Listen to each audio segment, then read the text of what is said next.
അപ്പോൾ എല്ലാവർക്കും റിഡക്റ്റിയുടെ പുതിയൊരു വീഡിയോയിലേക്ക് സ്വാഗതം. ഇന്ന് ഞാൻ സംസാരിക്കാൻ പോകുന്ന വിഷയം എന്ന് പറയുന്നത് സൂഡിയോ വിവാദമാണ്. സൂഡിയോ വിവാദം എന്താണെന്ന് അറിയാത്തവർക്ക് ഞാനൊരു ബ്രീഫായിട്ട് എക്സ്പ്ലനേഷൻ തരാം. ബേസിക്കലി ടാറ്റ കമ്പനി ഇസ്രായേലുമായിട്ട് ഒരു ടൈപ്പ് നടത്തുന്നുണ്ട്. And as we know, Israel എന്നത് ഇപ്പോൾ ഗാസയിൽ ജനസൈഡ് നടത്തുന്ന ഒരു രാജ്യമാണ്. അപ്പം ഗാസയിലെ ജനങ്ങൾ ജനസൈഡ് നടത്തുന്ന ഒരു രാജ്യമായിട്ട് ഒരു ബിസിനസ് ടൈപ്പ് ചെയ്യുന്ന ടാറ്റ പോലുള്ള കമ്പനികൾ അൺഎത്തിക്കലാണ്. അത് ഒരു മനുഷ്യൻ്റെ രക്തക്കറയുടെ പുറത്താണ് ഇവരുടെ ലാഭം കൊയ്യുന്നതെന്ന് ചൂണ്ടിക്കാണിച്ചുകൊണ്ട് ജമാഅത്തെ ഇസ്ലാമി എന്ന് പറയുന്ന സംഘടനയുടെ student wing SIO boycott Zudio എന്ന് പറയുന്ന ഒരു ക്യാമ്പയിൻ ലോഞ്ച് ചെയ്തു. No surprises. ഇതിനകത്ത് ഒന്ന് ജമാഅത്തെ ഇസ്ലാമി ഉണ്ട്, പിന്നെ ഇസ്രായേൽ ഉണ്ട് എന്നതുകൊണ്ട് തന്നെ ഇസ്ലാമോഫോബിക് ആയിട്ടുള്ള കുറേ ആളുകൾക്ക് കുരുപൊട്ടിയിട്ടുണ്ട്. അവർ ഭയങ്കര ഇസ്രായേൽ വെളുപ്പീരും ഭയങ്കര സൂഡിയോ വെളുപ്പീരും ടാറ്റയുടെ ഭക്തിയൊക്കെ കാണിക്കുന്ന നമ്മൾ കാണാൻ തുടങ്ങിയിട്ടുണ്ട്. അതിൽ പലതരത്തിലുള്ള ആളുകളെയാണ് നമ്മൾ കാണുന്നത്. ചില ആളുകളുടെ പ്രശ്നം എന്ന് വെച്ച് കഴിഞ്ഞാൽ ഈ സമരം ശരിയല്ല എന്നതാണ്. ഉദാഹരണത്തിന് പാലസ്തീനിൽ നടക്കുന്ന ജനസൈഡാണ്. രണ്ട്, ഞാൻ ടാറ്റയുടെ ഒരു ഫാനല്ല. നിങ്ങൾ ഇത് തുണിയില്ലാതെ റോഡിൽ ചെയ്യുമായിരുന്നെങ്കിൽ, തുണിയില്ലാതെ ഈ പ്രതിഷേധം സ്റ്റുഡിയോക്കെതിരെ ചെയ്യുവാണെങ്കിൽ ഞാൻ സപ്പോർട്ട് ചെയ്താനെ.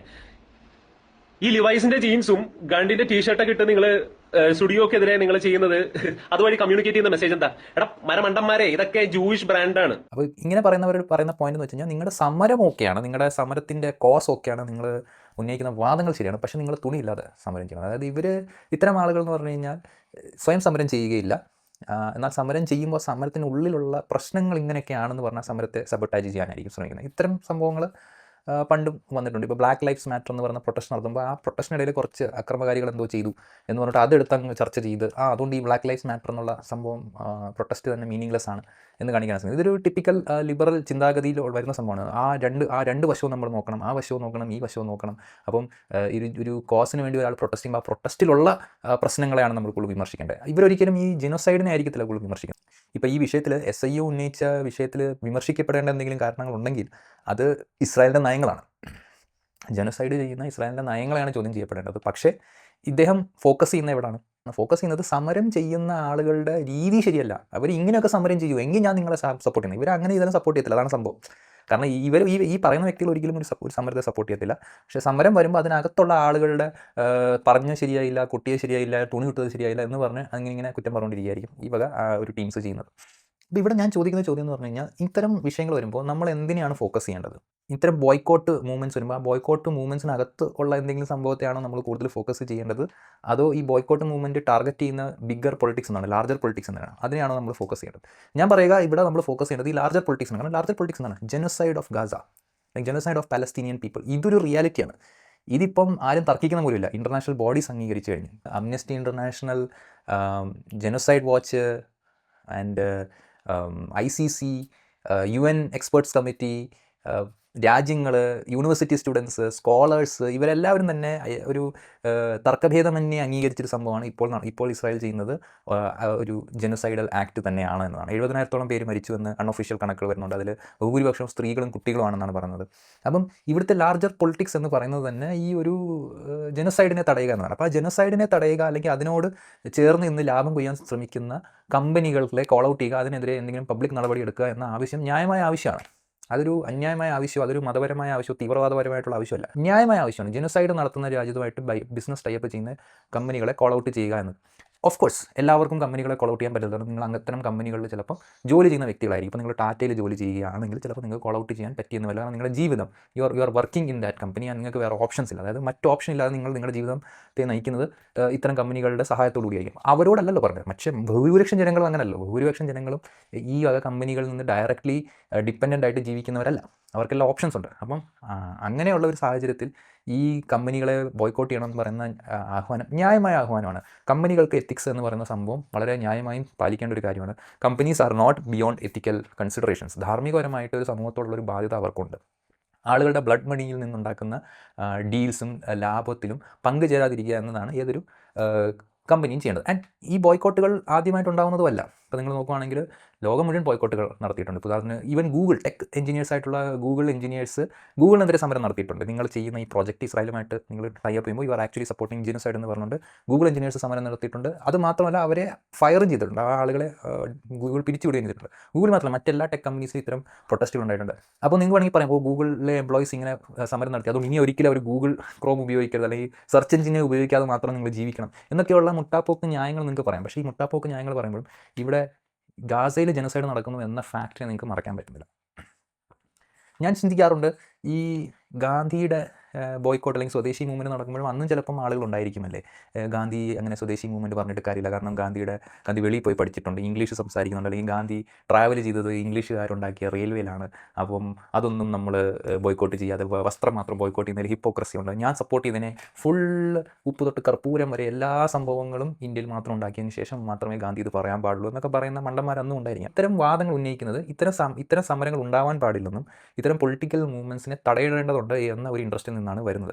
അല്ലാതെ ഈ ലാർജർ പൊളിറ്റിക്കൽ സംഭവത്തോടുള്ള ഒരു കൺസേണും ഉള്ള ആളുകൾ ഇത്തരം ചോദ്യങ്ങൾ ചോദിക്കില്ല. ഇത്തരം ചോദ്യങ്ങൾ എപ്പോഴും ചോദിക്കുക, ഇത്തരം പൊളിറ്റിക്കൽ മൂവ്മെൻറ്റ്സ് ഉണ്ടാവാൻ പാടില്ല, ഈ ചോദ്യം ചെയ്യലുകളും ഈ കോൾ ഔട്ടും നടക്കാൻ പാടില്ല എന്ന ഒരു ചിന്തയുള്ള ആളുകൾ മാത്രമേ ഇത്തരം സംഭവങ്ങൾ ചെയ്യാറുള്ളൂ.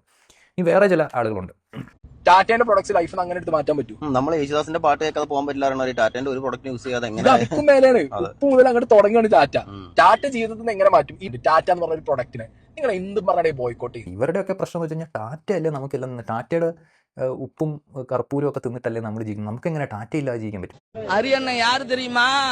ബോയ്ക്കോട്ടിംഗ് എന്ന് പറയുന്നത് ഒരു പൊളിറ്റിക്കൽ മൂവ്മെൻറ്റാണ്. ആളുകളെ മൊബിലൈസ് ചെയ്യാനും ഒരു അവയർനെസ് ഉണ്ടാക്കാനുമാണ് ഇത് ചെയ്യുന്നത്.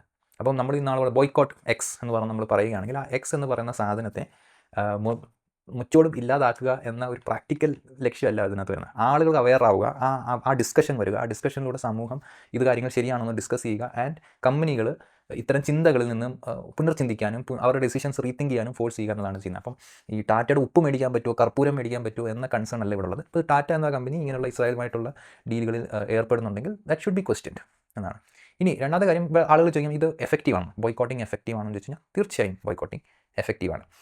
പഠനങ്ങൾ എന്താ പറയുന്നത് എന്താണെന്ന് വെച്ച് കഴിഞ്ഞാൽ, അതായത് ഓൺ ആൻ ആവറേജ് ഈ ബോയ്ക്കോട്ട് മൂവ്മെൻറ്റ്സ് കമ്പനികളെ നെഗറ്റീവായിട്ട്, ഷെയർ ഹോൾഡേഴ്സിനെ നെഗറ്റീവായിട്ട് ബാധിക്കുന്നുണ്ട് എന്ന് പഠനങ്ങൾ വന്നിട്ട്. പലപ്പോഴും ആക്ച്വൽ ബോയ്ക്കോട്ട് നടക്കണമില്ല, ബോയ്ക്കോട്ട് നടത്തുമെന്ന ത്രെട്ട് മാത്രം മതി. അതായത് ഇപ്പം സൂഡിയോയുടെ കേസിൽ ഇപ്പം ഈ SIO ചെയ്ത മാതിരി ഞങ്ങൾ ബോയ്ക്കോട്ട് ചെയ്യണം ഒരു ആഹ്വാനം തന്നെ എഫക്റ്റീവായിട്ട് ആ ഷെയർ ഹോൾഡേഴ്സിനെ ബാധിക്കുന്നുണ്ട് എന്ന് പഠനങ്ങൾ കാണിക്കുന്നു. ചെറിയ കമ്പനിയുടെ കാര്യങ്ങൾ മാത്രമല്ല, US വളരെ പ്രോമിനൻറ്റ് കമ്പനികളായിട്ടുള്ള വാൾമാർട്ട്, സ്റ്റാർബക്സ് ഇങ്ങനെയുള്ള കമ്പനികൾക്ക് പോലും ബോയ്ക്കോട്ട് എന്ന് പറയുന്ന സംഭവത്തെ ഡീൽ ചെയ്യാൻ പറ്റിയിട്ടില്ല. കാരണം അവരുടെ ആ ബോയ്ക്കോട്ട് മൂവ്മെൻറ്റ് കാരണം ഈ കമ്പനികൾക്ക് നഷ്ടങ്ങളുണ്ടായിട്ടുണ്ട് എന്ന് പഠനങ്ങൾ വന്നിട്ടുണ്ട്. ആൻഡ് ഇത് ഈ ഇസ്രായേൽ പാലസ്തീൻ വിഷയമായിട്ട് ബന്ധപ്പെട്ടും പഠനങ്ങൾ നടന്നിട്ടുണ്ട്. ഇസ്രായേൽ പാലസ്തീൻ വിഷയമായിട്ട് തുർക്കിയിലുള്ള ലേബർ പാർട്ടികൾ ഒരു ബോയ്ക്കോട്ട് ചെയ്തിരുന്നു, ഇസ്രായേലിലേക്കുള്ള എക്സ്പോർട്ട്സ് നമ്മൾ കുറയ്ക്കണമെന്ന്. അതിൻ്റെ ഭാഗമായിട്ട് തന്നെ 7.5% എക്സ്പോർട്ട്സ് തുർക്കി കുറച്ചിട്ടുണ്ട്. അപ്പം ഇത് ജസ്റ്റ് എന്താ പറയുന്നത്, ഒരു ഫണ്ടിന് വേണ്ടി മാത്രം നടക്കുന്നതല്ല, ഇതിന് ഇമ്പാക്റ്റ് ഉണ്ട്, ഇത് എഫക്റ്റീവാണ്. And this is the only way people can take a stance against companies. അതായത് ഇത്തരം അൺഎത്തിക്കൽ പ്രാക്ടീസസിലൂടെ കാര്യങ്ങൾ നടത്തുന്ന കമ്പനിക്കെതിരെ എന്തെങ്കിലും ചെയ്യുക എന്നതിനുള്ള ന്യായമായ ഒരു മാർഗ്ഗം, അല്ലെങ്കിൽ ഒരു വളരെ ജനാധിപത്യപരമായിട്ടുള്ള ഒരു പ്രതിഷേധ മാർഗ്ഗം എന്ന് പറയുന്നത് ബോയ്ക്കോട്ടിംഗ് എന്നത് തന്നെയാണ്. അപ്പം ബോയ്ക്കോട്ടിങ്ങിനെ നിങ്ങൾക്ക് കളിയാക്കിയിട്ട് കാര്യമില്ല. നിങ്ങൾക്ക് ഇഷ്ടമല്ല, നിങ്ങൾക്ക് അത് SIO നടത്തുന്നു, ജമാഅത്ത് ഇസ്ലാമി നടത്തുന്നു, അവരെ ഇഷ്ടമല്ല, അല്ലെങ്കിൽ നിങ്ങൾക്ക് ഇസ്രായേൽ ഭക്തിയുണ്ട്, അല്ലെങ്കിൽ നിങ്ങൾക്ക് മുസ്ലിങ്ങളോട് വെറുപ്പുണ്ട്, പാലസ്തീനിയൻസ് മരിക്കുന്നത് നിങ്ങൾ സന്തോഷിക്കുന്നു, ഇങ്ങനെയൊക്കെയുള്ള കാരണങ്ങൾ കൊണ്ട് നിങ്ങൾക്ക് ഈ ബോയ്ക്കോട്ടിങ്ങിനെ കളിയാക്കാമെന്നല്ലാതെ ബോയ്ക്കോട്ടിംഗ് ഇൻ ഇറ്റ് സെൽഫ്, അതിനെക്കുറിച്ചുള്ള പഠനങ്ങൾ കാണിക്കുന്നത് boycotting is effective, not just boycott നടത്തുന്നു എന്നൊരു ആഹ്വാനം തന്നെ വളരെ രീതിയിൽ കമ്പനികളെ പുനർചിന്തിക്കാൻ ഹെൽപ്പ് ചെയ്തിട്ടുണ്ട്. ഇവിടുത്തെ സങ്കടകരമായ കാര്യം എന്ന് പറഞ്ഞു കഴിഞ്ഞാൽ ബോയ്ക്കോട്ടിംഗ് എന്നുള്ള സംഭവം ഉണ്ടായി, അല്ലെങ്കിൽ ബോയ്ക്കോട്ടിംഗ് പൊളിറ്റിക്കൽ മൂവ്മെൻറ്റ് വന്നു എന്നല്ല, ഇതിനുള്ളൊരു ബോധം ജമാഅത്ത് ഇസ്ലാമി പോലുള്ള ഒരു സംഘടനയ്ക്കാണ് വന്നത്. നമ്മുടെ ഇവിടുത്തെ ഒരുപാട് പുരോഗമന ഓർഗനൈസേഷൻസും പ്രോഗ്രസീവ് ലിബറൽ ആളുകളും ഒക്കെ ഉണ്ടായിട്ടും അവരുടെ തലയിലൊന്നും ഇതുണ്ടായില്ല. ഇതുണ്ടാവുന്നത് ജമാഅത്ത് ഇസ്ലാമി പോലുള്ള ഒരു സംഘടനയ്ക്കാണ്. ഇത് അവരുടെ തലയിലെങ്കിൽ ഈ ബോധം ഉണ്ടാവുകയാണ്, ഓക്കെ ഇവിടെ ഒരു ജനസൈഡ് നടക്കണം, ജനസൈഡിൻ്റെ കൂടെ പാർട്ണർ ചെയ്യുന്ന കമ്പനിയെ ബോയ്ക്കോട്ട് ചെയ്യണമല്ലോ എന്നൊരു ചിന്ത അവർക്ക് അറ്റ്ലീസ്റ്റ് പറയാനെങ്കിലും തോന്നില്ല. ഓക്കെ, നമുക്ക് വിമർശിക്കാം, അവർ മുസ്ലിം മത തീവ്രവാദം പറയുന്നു, അല്ലെങ്കിൽ മതരാഷ്ട്രവാദം പറയുന്നു, അല്ലെങ്കിൽ മത എക്സ്ട്രീമിസം ഫണ്ടമെൻ്റലിസം ഒക്കെയാണ് പറയുന്നത്, അതിനൊക്കെ നമുക്ക് വിമർശിക്കാം, എതിർക്കാം, രാഷ്ട്രീയപരമായ അവരുടെ ആശയങ്ങളൊക്കെ എതിർക്കുകയോ സംസാരിക്കുകയൊക്കെ ചെയ്യാം, അത് വേറെ വിഷയം. പക്ഷേ എങ്കിൽ കൂടി ഈ ജനസൈഡ് നടക്കുന്നുണ്ട് എന്ന് റെക്കഗ്നൈസ് ചെയ്യുകയും അതിൻ്റെ കൂടെ പ്രവർത്തിക്കുന്ന കമ്പനികളുടെ ബ്ലഡ് മണിയാണ് നമ്മൾ ഉപയോഗിക്കുന്നത് എന്ന പൊതുബോധം ഉണ്ടാക്കാൻ അവരെങ്കിലും വന്നല്ലോ. ഇതൊരു സോറി സ്റ്റേറ്റ് ആണ് നമ്മുടെ അവസ്ഥ എന്ന് പറഞ്ഞാൽ വളരെ പരിതാപകരമാണ്. ഇത്തരം ഫണ്ടമെൻ്റൽ സംഘടനകളാണ് ഈ കാര്യങ്ങൾ റെക്കഗ്നൈസ് ചെയ്യുന്നത്. നമ്മുടെ ഇവിടുത്തെ പ്രോഗ്രസീവ് ലിബറൽസ് ഇത് റെക്കഗ്നൈസ് ചെയ്യുന്നില്ല എന്ന ഒരു എന്താ പറയുക, ഒരു ദയനീയ അവസ്ഥയിലാണ് നമ്മൾ ഇവിടെ ഇരിക്കുന്നത്. ഇനി വേറെ ചില ആളുകളുണ്ട്. ടാറ്റയെ ബഹിഷ്കരിക്കുന്ന സകല ഹമാസോളികളും കണ്ണ് തുറന്ന് കണ്ടോളൂ. നമ്മുടെ കാസർഗോഡ് പോലും കോവിഡ് പ്രതിസന്ധി കാലത്ത് 60 കോടി രൂപ ചിലവഴിച്ച ഒരു കോവിഡ് ഹോസ്പിറ്റൽ തന്നെയാ സാധാരണക്കാർക്ക് വേണ്ടി ഒരു മതവും നോക്കാതെ ടാറ്റ ഗ്രൂപ്പ് നിർമ്മിച്ചു നൽകിയത്. ആ ടാറ്റ ഗ്രൂപ്പിലേക്ക് മനുഷ്യത്വം പഠിപ്പിക്കാൻ ഇവിടെയുള്ള ഓരോ ഹമാസോളിക്കും ഒരു അർഹതയുമില്ല. നാടിനൊപ്പം നിൽക്കുന്ന ടാറ്റക്കൊപ്പമാ ഈ രാജ്യത്തെ സ്നേഹിക്കുന്ന സകല ആളുകളും. ഹമാസിനെ സ്നേഹിക്കുന്നവർ ദയവ് ചെയ്ത് അവരുടെ തുരങ്കത്തിലേക്കൊന്ന് പോയി തന്നുകൂടെ? മനസ്സിലായല്ലോ. ആരിഫ് ഹുസൈൻ 144P, ഈ പുള്ളിയുടെ ഈ പുള്ളി പറഞ്ഞ 60 കോടി രൂപ കൊടുത്ത് ഹോസ്പിറ്റൽ പണിഞ്ഞു എന്നാണ്. ഇവിടെ 60 കോടി രൂപ കൊടുത്ത് ഹോസ്പിറ്റൽ പണിഞ്ഞു എന്നതുകൊണ്ട് എങ്ങനെയാണ് ജനസൈഡിൻ്റെ ബ്ലഡ് മണി വെളുക്കുക എന്നെനിക്ക് മനസ്സിലാവുന്നില്ല. ജനസൈഡിൽ നിന്നും ഉണ്ടാകുന്ന ബ്ലഡ് മണി ആയിട്ടുള്ള ഡീലുകൾ എങ്ങനെയാണ് 60 കോടി രൂപയുടെ ഹോസ്പിറ്റൽ കൊടുത്തു എന്ന് പറഞ്ഞിട്ട് വെളുക്കുക? അങ്ങനെയാണെങ്കിൽ ഈ ചാരിറ്റി ചെയ്യുന്ന ഒരുപാട് സംഘടനകളുണ്ട്. ബിൻ ലാദൻ ചാരിറ്റി ചെയ്തിട്ടുണ്ട്. ഇവിടുത്തെ നിങ്ങൾ പറയുന്ന എല്ലാ എക്സ്ട്രീമിസ്റ്റ് ഓർഗനൈസേഷൻ എടുത്താലും, അത് ഹിന്ദു എക്സ്ട്രീമിസ്റ്റ് ഓർഗനൈസേഷൻ ആണെങ്കിലും മുസ്ലിം ഓർഗനൈസേഷൻസ് ആണെങ്കിലും എക്സ്ട്രീമിസ്റ്റ് ഓർഗനൈസേഷൻ, ഇവരെല്ലാം ചാരിറ്റി പ്രവർത്തനം നടത്തുന്നു. ഇവരെല്ലാം എന്തെങ്കിലും തരത്തിലുള്ള പൊതിച്ചോറോ അല്ലെങ്കിൽ ബെഡോ ഹോസ്പിറ്റലോ അല്ലെങ്കിൽ ഇങ്ങനെയുള്ള സംഭവങ്ങളെല്ലാം നടത്തുന്ന സ്കൂളോ അതോ ഇതൊക്കെ ഫണ്ട് ചെയ്യുകയോ പണിഞ്ഞിട്ടുണ്ട്.